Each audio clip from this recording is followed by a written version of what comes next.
বন্ধুসকল স্বাগতম জনাইছোঁ অন্য এটা ভিডিঅ'লৈ। তো আজি বনোৱা হৈছিল শাহী পনীৰ। তো ইয়াৰে ৰেচিপিটো আপোনালোকৰ লগত শ্বেয়াৰ কৰিছোঁ। ভাল পালে নিশ্চয় জনাব কমেণ্ট ছেকশ্যনত।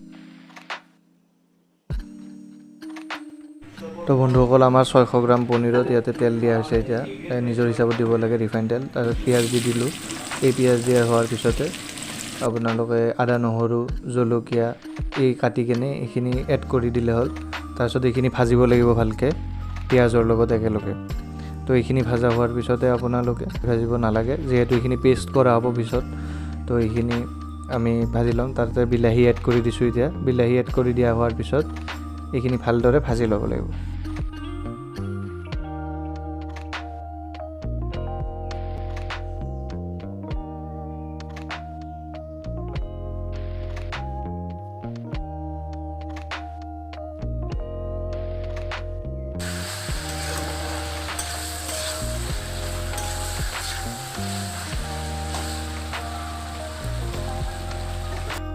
তো গ্ৰেভিখনত যিহেতু আমি বিশেষ কালাৰ এটা নিবিচাৰোঁ, তো ইয়াৰ বাবে বেছি ভাজিব দৰকাৰ নাই।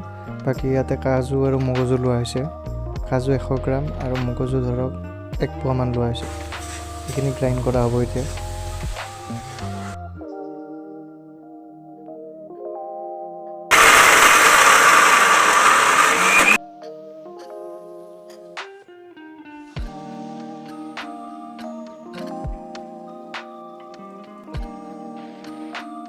তো এতিয়া ভাজা বস্তুখিনি আদা নহৰু পিঁয়াজ আৰু বিলাহী এইখিনি মিক্সিত গ্ৰাইণ্ড কৰি লোৱা হ'ব।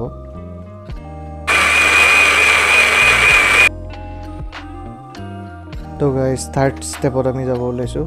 এতিয়া গ্ৰেভিটোৰ কাৰণে ইয়াতে তেল দিয়া হৈছে, ৰিফাইন তেলৰ ব্যৱহাৰ কৰা হৈছে। বাকী ৰিফাইন তেলৰ পিছত ইয়াতে পিঁয়াজ দিয়া হ'ব। পিঁয়াজখিনি ভালদৰে ফ্ৰাই কৰি লোৱা হ'ব।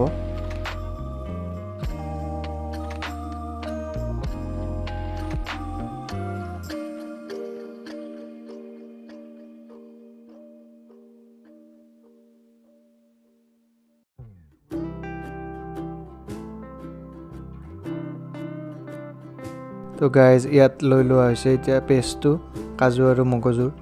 এই পেষ্টখিনি ভালদৰে ইয়াতে এড কৰি কেনে আমি ভালদৰে ভাজি ল'ব লাগিব।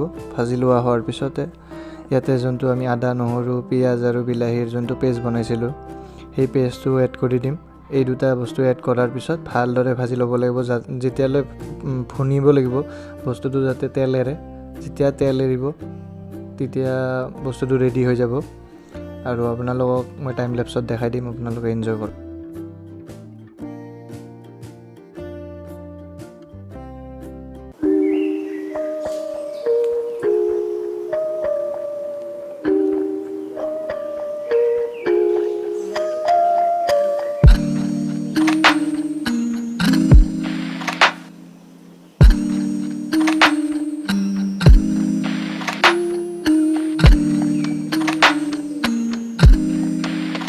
এইখন ডিছৰ ফিনিচিং হ'ব আপোনাৰ লাষ্টত শাহী পনীৰ মছলাটো, সেইটো মোৰ ৰেকৰ্ড কৰা নহ'ল।